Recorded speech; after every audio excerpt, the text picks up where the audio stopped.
ناظرین، عام طور پر خیال کیا جاتا ہے کہ ایٹمی ہتھیار ہی سب سے زیادہ خطرناک ہوتے ہیں، مگر دوستو ایٹمی اور کیمیائی ہتھیاروں کے علاوہ بھی ایسے خطرناک ہتھیار موجود ہیں جو کوئی بھی ملک جنگ کے دوران دشمن کے خلاف استعمال نہیں کر سکتا۔ ناظرین، ان میں سے بعض ہتھیار کافی چھوٹے اور ان کی بناوٹ عام سی ہوتی ہے، مگر یہ ویپنز اتنے خطرناک ہیں جس کے بارے میں شاید آپ سوچ بھی نہیں سکتے۔ دوستو آج کے دور میں ان خطرناک ہتھیاروں کے استعمال پر مکمل پابندی ہے، لیکن سن 80 کی دہائی سے پہلے یہ ہتھیار بہت زیادہ استعمال ہوئے، جس کے بعد جنیوا کنونشن کی طرف سے ان ہتھیاروں پر پابندی عائد کی گئی۔ دوستو یہ ویڈیو ایسے 5 ہتھیاروں کے بارے میں ہے جس پر مکمل پابندی عائد ہو چکی ہے۔ ناظرین، ان خطرناک ہتھیاروں میں شامل بلائنڈنگ لیزر ویپنز جو کہ دشمن کو ہمیشہ کے لیے اندھا بنا سکتا ہے۔ اس قسم کے ہتھیاروں کو سن 80 کی دہائی میں بین کیا گیا اور ایسے تمام ویپنز پر پابندی لگائی گئی جو ہمیشہ کے لیے انسان کو اندھا بنا سکتے ہیں۔ ناظرین، اب آپ سوچ رہے ہوں گے کہ اس طرح کے خطرناک ہتھیار موجود ہے بھی یا نہیں۔ ناظرین، 2014 میں شائع ہونے والے ایک رپورٹ میں معلوم پڑا کہ امریکہ کے پاس کئی ایسے بلائنڈنگ لیزر ویپنز موجود ہے جو کسی کو بھی ہمیشہ کے لیے اندھا بنا سکتی ہے، جس کے بعد امریکہ نے اس بات کی تردید کی کہ ان ہتھیاروں کو امریکہ جنگ میں استعمال کرنے کا کوئی ارادہ نہیں رکھتی۔ اس کے بعد امریکی میڈیا نے یہ بھی دعویٰ کیا کہ چائنا کے پاس ایسے کئی قسم کے مہلک ہتھیار موجود ہے، حالانکہ آج تک یہ ہتھیار نہ تو جنگ میں استعمال ہوئے اور نہ ہی کسی ملک نے اسے ظاہر کیا۔ ناظرین، ان خطرناک ہتھیاروں کی لسٹ میں دوسرے نمبر پہ آتا ہے فلیم تھروئرز۔ ان ہتھیاروں کو آپ نے موویز اور گیمز میں ضرور دیکھا ہوگا۔ ایسے ہتھیاروں کو انسینٹری ویپنز بھی کہا جاتا ہے، یعنی آگ لگانے والا۔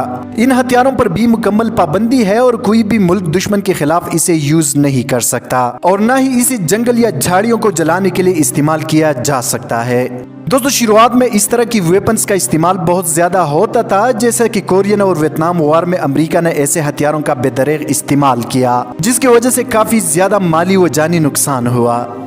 ناظرین، اس لسٹ میں تیسرے نمبر پہ موجود ہے لینڈ مائنز۔ جنیوا کنونشن کی پروٹوکول 1 کے تحت ملٹریز ایسی لینڈ مائن کا استعمال نہیں کر سکتی جسے ایکس رے سے بھی ڈیٹیکٹ نہیں کیا جا سکتا، یعنی کہ non detectable anti personnel mines. دوستو یونیسیف کے ایک رپورٹ کے مطابق اس وقت دنیا بھر میں 110 ملین کے آس پاس ایکٹیو مائنز موجود ہے۔ یہ مائنز ہر وقت انتظار کرتی ہے کہ کوئی آئے اور ان پر پیر رکھے اور یہ بلاسٹ ہو جائے۔ دوستو ان لینڈ مائنز کے استعمال پر مکمل پابندی عائد نہ ہو سکی کیونکہ روس اور بھارت نے اس کی مخالفت کی، جس کی وجہ سے دنیا بھر میں 110 ملین کے قریب ایکٹیو مائنز موجود ہے، جس کی وجہ سے سالانہ 150 سے 300 افراد کی موت ہوتی ہے۔ ناظرین، چوتھے نمبر پر سپائک پٹس، جو کہ سننے میں کافی پرانا ہتھیار لگتا ہے لیکن یہ انتہائی خطرناک ہے۔ اس کا استعمال پرانے زمانے میں فوج کی پیش قدمی روکنے کے لیے کیا جاتا تھا۔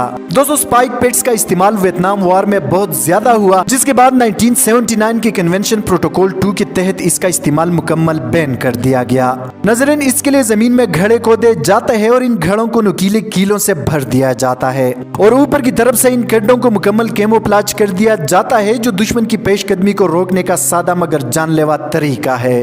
دوستو اس لسٹ کا 5واں اور سب سے زیادہ خطرناک ہتھیار مسٹرڈ گیس ہے۔ یہ ایک ایسا خطرناک کیمیکل ہے جس کا اثر بہت زیادہ خطرناک ہے۔ دوستو اس گیس کا استعمال کسی کو اندھا کرنے، لنگز کو بری طرح ڈیمیج کرنے اور سکن کو مکمل جلانے کے لیے کافی ہے۔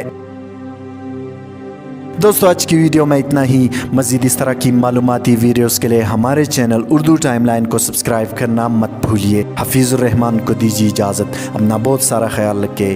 پاکستان زندہ باد۔